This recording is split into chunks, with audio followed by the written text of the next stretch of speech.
Friend, हमारे YouTube channel chemist point में आपका स्वागत है। इस वीडियो में हम बायोलॉजी के मोस्ट 100 क्वेश्चनों को कवर करेंगे। इस प्रकार की वीडियो को देखने के लिए हमारी चैनल केमिस्ट पॉइंट को सब्सक्राइब कर लीजिए और बेल आइकन को भी टर्न ऑन कर लीजिए। तो पहले क्वेश्चन से देखते हैं, शरीर की सबसे बड़ी ग्रंथि कौन सी होती है? तो सही आंसर हो जाएगा यकृत। अगर सबसे छोटी ग्रंथि की बात की जाए तो होती है पिट्यूटरी ग्रंथि। नंबर दूसरा, मनुष्य मादा जननांग से किस हार्मोन का स्राव होता है? तो सही आंसर हो जाएगा रिलैक्सिन। तीसरा क्वेश्चन, मनुष्य में ऐच्छिक गतियों का नियंत्रण किसके द्वारा होता है? तो सही आंसर हो जाएगा सेरिब्रम। और सेरिब्रम ही मनुष्य के मस्तिष्क में बुद्धि और चतुराई का केंद्र माना गया है।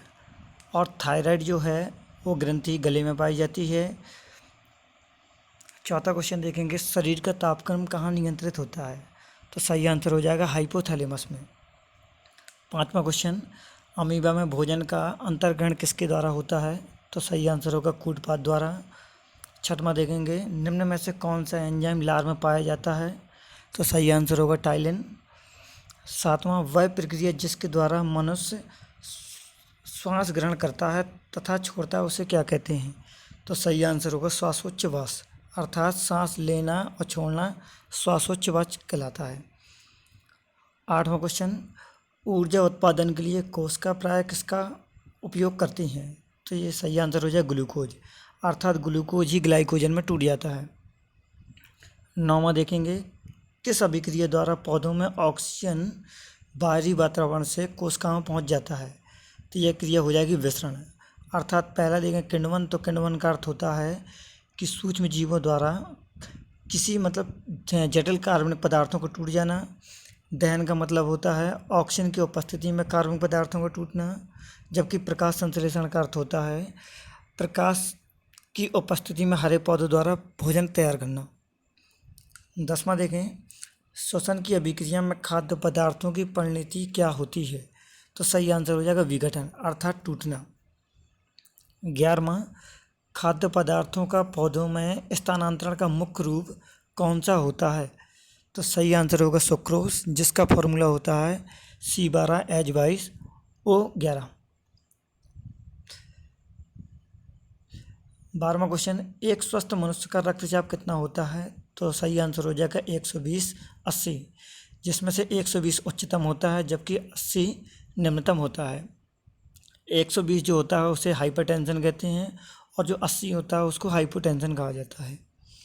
13वां देखें, मनुष्य में मस्तिष्क की जो सबसे बाहरी झिल्ली उसे क्या कहा जाता है? तो सही आंसर होगा ड्यूरामीटर। 14वां देखें, मनुष्य के सूंघने की क्षमता को नियंत्रित कौन करता है? तो सही आंसर हो जाएगा घ्राणेंद्रिय पाली। 15वां देखें, मनुष्य में बुद्धि एवं चतुराई का केंद्र क्या होता है? तो पहले ही बताया था सेरिब्रम, तो सही आंसर होगा सेरिब्रम। 16वां, रक्त में ग्लूकोज की मात्रा नियंत्रित करता है कौन? तो यह नियंत्रित कहाँ होती है? तो ये होगी अग्नाशय की बीटा कोशिकाओं द्वारा, जहाँ से इंसुलिन का स्राव होता है। तो अर्थात इंसुलिन के कारण ही रक्त में ग्लूकोज की मात्रा नियंत्रित हो जाएगी। ऑक्सीजन क्या है?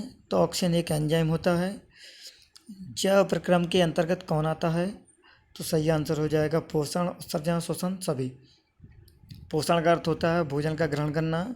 उत्सर्जन का अर्थ होता है जटिल कार्बनिक पदार्थों का या उत्सर्जी पदार्थों का बाहर निकालना। और श्वसन का मतलब होता है जटिल कार्बनिक पदार्थों का टूट जाना। अगला हो जाएगा 19, गोबर छत्ता किसके अंतर्गत आता है? तो सही आंसर हो जाएगा मृत जीवी के अंतर्गत। 20वां देखें, वायुमंडल में सामान्यतः CO2 पाया जाता है। तो 0.03% CO2, 21% ऑक्सीजन, 78% नाइट्रोजन और 1% में अगर देखा जाए तो अक्रिय गैसें उपस्थित होती हैं। 21वां देखें, छाया में पनपने वाले पौधों को क्या कहा जाता है? तो सही आंसर होगा सियोकाइट्स। 22वां, मनुष्य में मुख्य श्वसन अंग क्या होते हैं? तो जो होगा फेफड़े। 23वां देखें, निम्न में से कौन सी बीमारी श्वसन तंत्र से संबंधित है? तो सही आंसर हो जाएगा डायरिया, TB और निमोनिया सभी हो जाएंगे। 24 में देखें उच्च रक्तचाप की बीमारी को क्या कहा जाता है या उस अवस्था को क्या कहा जाता है, तो हो जाएगा हाइपरटेंशन। निम्न को कहा जाता है हाइपोटेंशन। 25 में देखें मछलियों में उत्सर्जी पदार्थ क्या होता है, तो सही आंसर हो जाएगा अमोनिया। 26वां देखें पौधों में आवश्यकता से अधिक जल किस प्रक्रिया द्वारा बाहर निकाले जाते हैं, तो सही आंसर हो जाएगा वाष्पोत्सर्जन। और वाष्पोत्सर्जन का मतलब होता है कि पौधे के बाहरी भागों से जल का वाष्प बनकर निकल जाना। 27 में देखें निम्न में से किसे प्रकाश संश्लेषी अंगक कहते हैं, तो ये सही आंसर हो जाएगा पत्ती। 28वां पौधों में गैसों के आदान प्रदान के लिए क्या रहते हैं, तो सही आंसर होगा रंध्र। 29 में देखें फेफड़ों का आकार कैसा होता है, तो सही आंसर होगा शंक्वाकार। 30वां भोजन का पाचन किस प्रकार की अभिक्रिया है, तो यह आंसर हो जाएगा उपचयन। और उपचयन का दूसरा नाम होता है ऑक्सीकरण। और ऑक्सीकरण में किसी पदार्थ द्वारा ऑक्सीजन क्या ग्रहण कर ली जाती है। 31वां देखेंगे हार्मोन शब्द का नामकरण किसने किया है, तो सही आंसर होगा बेलिस व स्टर्लिंग द्वारा। 32वां पृथक्करण का नियम किसने दिया है, तो सही आंसर होगा मेंडल द्वारा। 33वां क्वेश्चन देखें जीव विज्ञान शब्द का प्रयोग सर्वप्रथम किसने किया, तो सही आंसर होगा लेमार्क व ट्रेविरेनस द्वारा। और अगर पुरकिंजी की बात करें तो पुरकिंजी ने जीव द्रव्य शब्द दिया था, जबकि अरस्तु को जीव विज्ञान और जंतु विज्ञान के जनक माना गया है। 34वां देखें जीव विज्ञान के जनक कौन हैं, तो ये है अरस्तु। वनस्पति विज्ञान के जनक तो ये है थियोफ्रेस्टस। बॉटनी शब्द की उत्पत्ति किस भाषा से हुई है, तो ये आंसर ग्रीक। फाइकोलॉजी में किसका अध्ययन होता है, तो शैवालों का। जबकि माइकोलॉजी में किया जाता है कवकों का, और जबकि वायरोलॉजी में विषाणुओं का अध्ययन होता है। 38 में देखें पर्यावरण का अध्ययन जीव विज्ञान किस शाखा के अंतर्गत किया जाता है, तो सही आंसर हो जाएगा पारिस्थितिकी। डेंड्रोलॉजी का संबंध किससे होता है, तो सही आंसर होगा झाड़ियों से, जबकि पुष्पों का होता है एंथ्रोलॉजी। अगला 40वां पुष्पों का अध्ययन क्या कहलाता है, तो हो जाएगा एंथ्रोलॉजी।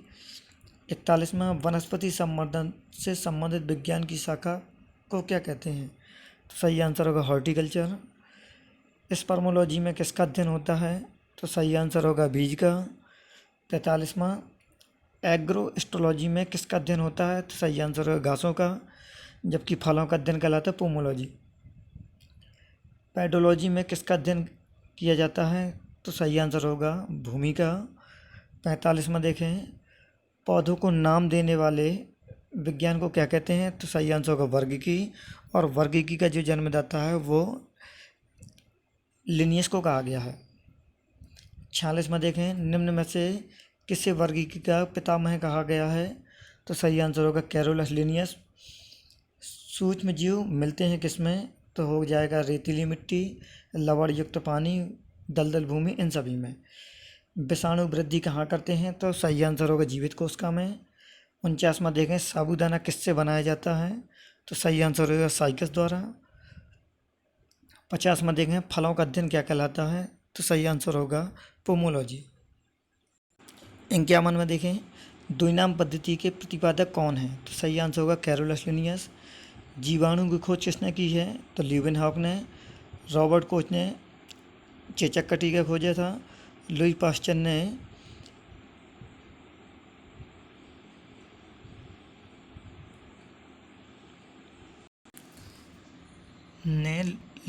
ने रेबीज की टीके की खोज की है।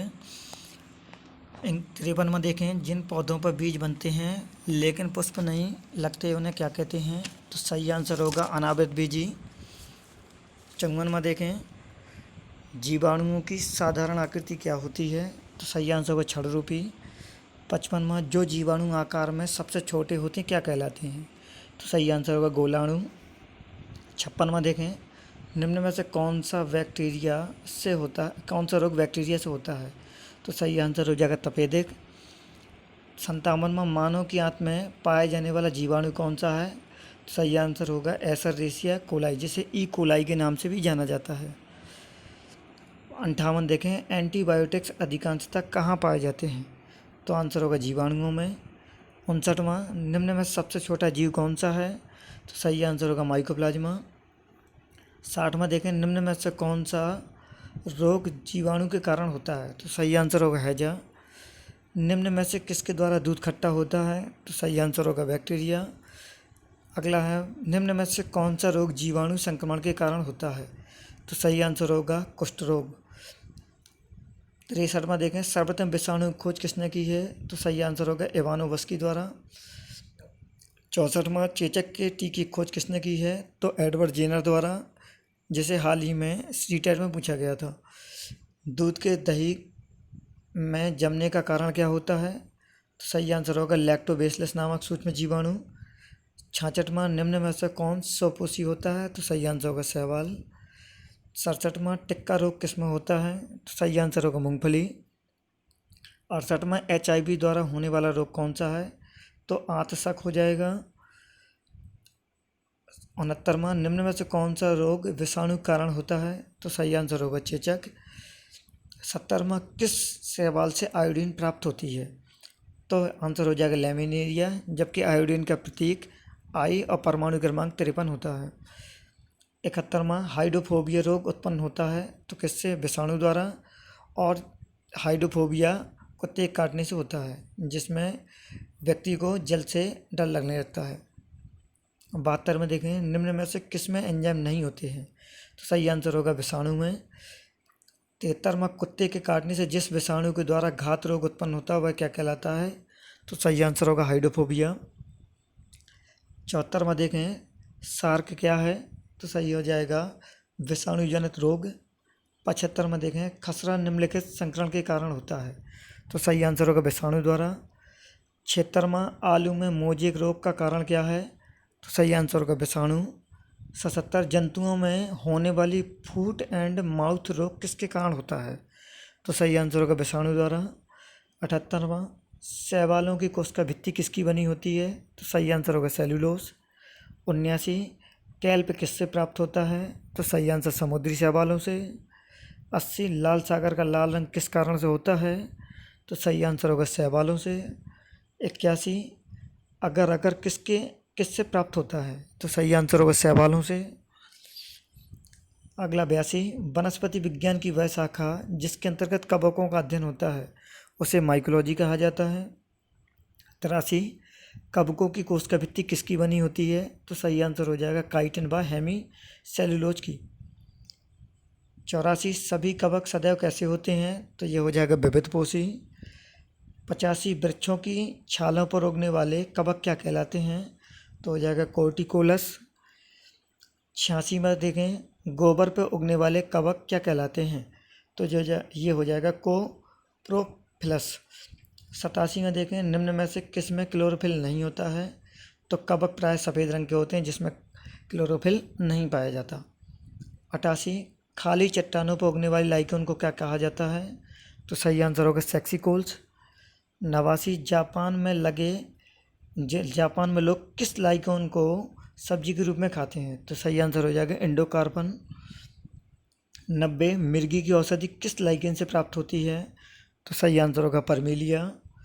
91, बीजों की प्रकृति किस में उत्पन्न हुई है? तो सही आंसर होगा टेरिडोफाइट्स में। एजोला क्या है? तो एजोला एक जलीय फर्न होता है। 93 में देखें, निम्न में से किसे जैव उर्वरक के रूप में प्रयोग किया जाता है? तो सही आंसर होगा एजोला। 94, सबसे अधिक क्रोमोसोम किस में पाए जाते हैं? तो सही आंसर हो जाएगा टेरिडोफाइट्स में। 95 देखें, किस वर्ग के पौधों में बीज बनते हैं लेकिन बीज नग्न रूप में पौधों पर लगे रहते हैं? तो सही आंसर होगा जिम्नोस्पर्म। 96 देखें, सिल्वीकल्चर वनस्पति विज्ञान की वह शाखा है जिसमें वर्णन होता है तो इसमें शैवालों के संवर्धन का अध्ययन किया जाता है। 97 देखें, प्रोटीन जो कोशिका के भीतर उपयोग की जाती है किसके द्वारा संश्लेषित होती है? तो सही आंसर होगा मुक्त राइबोसोम द्वारा। राइबोसोम का मुख्य कार्य होता है प्रोटीन का संश्लेषण करना। अगर अंतःप्रद्रव्य जालिका की बात करें तो इसकी खोज KR पोर्टर द्वारा की गई थी। 98वां देखें, निम्न में बैक्टीरिया से फैलने वाला रोग कौन सा है? तो सही आंसर हो जाए चेचक। 99 वाला देखें, मूलांकुर के अतिरिक्त पौधों के किसी भी भाग में विकसित होने वाली जड़ें क्या कहलाती हैं? तो सही आंसर हो जाएगा अपस्थानिक जड़ें। 100 और अंतिम क्वेश्चन देखेंगे। निम्न में मूलांकुर से विकसित होने वाली जड़ें क्या कहलाती हैं? तो सही आंसर हो जाएगा मूसला जड़ें। धन्यवाद। इस प्रकार की वीडियो को देखने के लिए हमारी चैनल के साथ जुड़े रहिए और हमारी चैनल को सब्सक्राइब कर लीजिए। धन्यवाद।